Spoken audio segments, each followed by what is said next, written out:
अस्सलाम वालेकुम दोस्तों। आज जिस टॉपिक पे हम बात करेंगे वो है कि शेंजन वीज़ा किस कंट्री में अप्लाई किया जाए।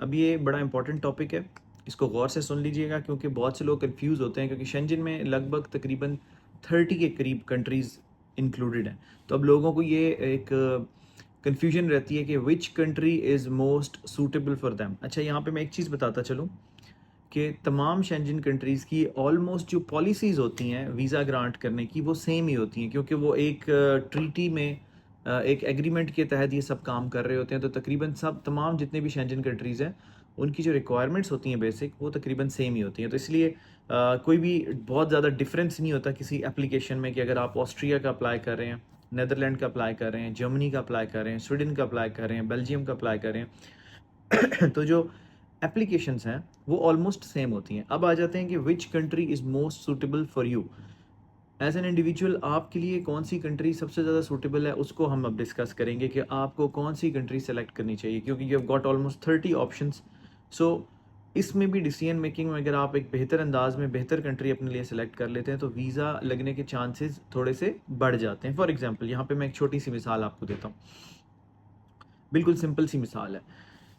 माल्टा माल्टा एक शेंजन कंट्री है। अब माल्टा का जो प्रोसेस है ना वो बड़ा मज़े का है। माल्टा वाले इंटरव्यू लेते हैं, मीन्स कि वो आपको मदऊ करते हैं कि आएँ और इंटरव्यू दें। अब अनलाइक अदर शेंजन कंट्रीज़ जैसे 30 कंट्रीज़ हैं, प्रोसेस डॉक्यूमेंटेशन सेम है, सिर्फ माल्टा का फ़र्क ये आ जाता है कि माल्टा कहता है कि इंटरव्यू के लिए आ जाए। अब ये कुछ लोगों के लिए अच्छा है, कुछ लोगों के लिए बुरा है। फॉर एग्जाम्पल लेट्स सी कि किसके लिए ये बुरा है। आपने माल्टा कंट्री सेलेक्ट कर ली और उन्होंने आपको इंटरव्यू के लिए बुला लिया और आपकी इंग्लिश स्किल्स जो हैं वो इतनी अच्छी नहीं है, स्पोकन स्किल्स अच्छी नहीं है, तो उन्होंने आपसे इंग्लिश में इंटरव्यू लेना है या माल्टीज़ लैंग्वेज में लेना है।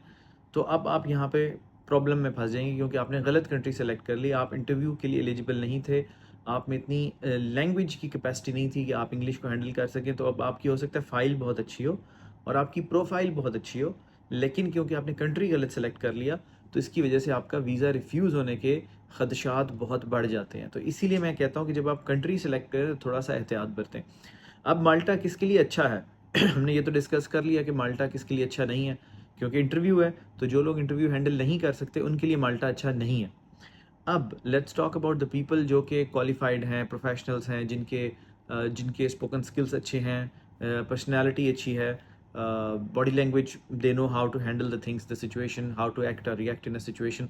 उनके लिए माल्टा बहुत अच्छा है क्योंकि उन्होंने अप्लाई किया, साथ ही उनको इंटरव्यू की कॉल आ गई, वो वहाँ प्रेजेंट हुए, इंटरव्यू में उसने पूछा आप कब जा रहे हैं, कहाँ जा रहे हैं, आप कितना अर्न करते हैं, कौन से होटल में रुकेंगे, कब आपकी फ़्लाइट है सर्टन बेसिक क्वेश्चन जो एप्लीकेशन फिल करते हुए तमाम तफसीलात उनको दी गई हैं।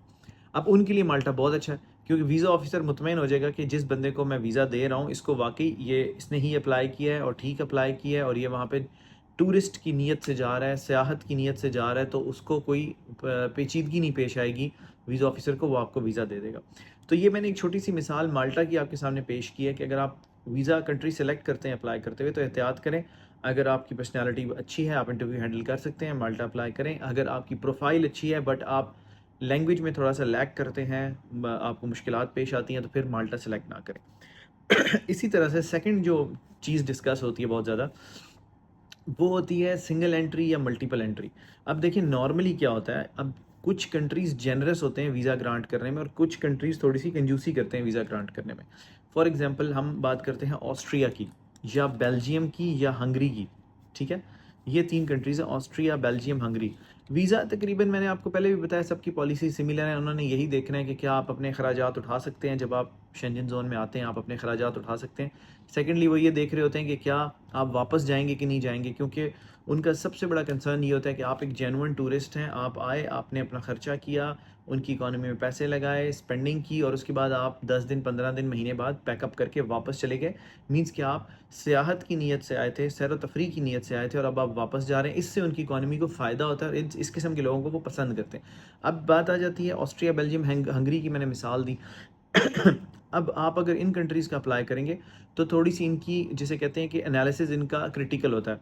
स्कैंडिनेवियन का बहुत क्रिटिकल होता है। Let's suppose we talk about Denmark, Finland, Sweden and Norway, क्योंकि वो बड़ी सोशल बेनिफिट्स देती हैं तो उनकी कोशिश होती है कि बड़ा छानबीन करके वीज़ा दें, क्योंकि कोई अगर वहाँ रुक जाएगा तो उसको फिर उनको अकोमोडेट करना पड़ेगा, तो बड़ा छानबीन करके वो वीज़ा देते हैं।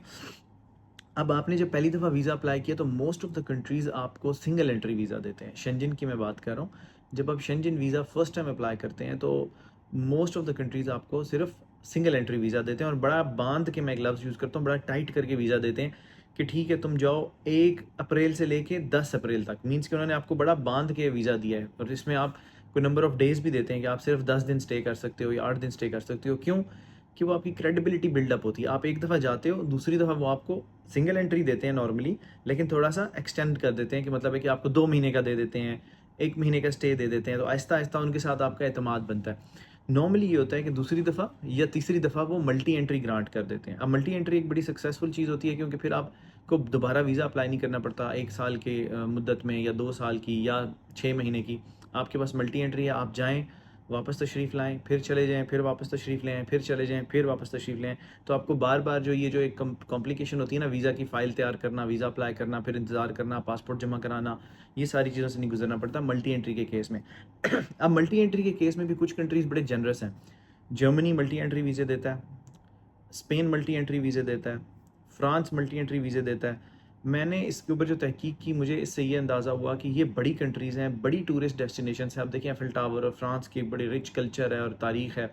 इटली में टावर ऑफ पीसा और ये हैं, स्पेन है, ग्रीस है, ये बड़े जो इकोनॉमीज़ हैं, बड़े कंट्रीज़ हैं जिनके पास कैपेसिटी है लोगों को हैंडल करने की, वो ज़्यादातर मल्टी एंट्री वीज़ाज़ ग्रांट करते हैं। तो अगर आप किसी छोटे कंट्री में जाएँ तो नॉर्मली चांस नहीं होता। नेदरलैंड्स जो है, हॉलैंड, नेदरलैंड्स बहुत ज़्यादा मल्टी एंट्री वीज़ाज़ देता है। तो अब ये जो मैंने बात को मैं दोबारा समेटने की कोशिश करूँगा कि हमने टॉपिक ये रखा था अभी कि कौन सी कंट्री आपके लिए बेहतर है, कौन सी कंट्री आपने सेलेक्ट करनी है। तो अगेन मैं वही कहूँगा कि आपकी प्रोफाइल के मुताबिक आपने कंट्री सेलेक्ट करनी है। माल्टा सेलेक्ट करना है या स्पेन सेलेक्ट करना है, स्पेन सेलेक्ट करना है या ऑस्ट्रिया सेलेक्ट करना है। आपने अपनी प्रोफाइलिंग देखनी है कि मेरी प्रोफाइल क्या है, मैं इंटरव्यू हैंडल कर सकता हूँ, नहीं कर सकता, या मुझे मल्टी एंट्री चाहिए, मुझे सिंगल एंट्री चाहिए, मुझे कितनी मुद्दत के लिए वीज़ा चाहिए। ये तमाम फैक्टर्स देख के आप अपनी कंट्री सेलेक्ट करें कि शेंजन में आपने कहाँ अप्लाई करना है। उम्मीद है वीडियो आपको पसंद आई होगी। अगर पसंद आई है तो शेयर ज़रूर कर दीजिएगा, नहीं भी पसंद आई तो शेयर करें, मैं इम्प्रूव करने की कोशिश करूँगा। शुक्रिया।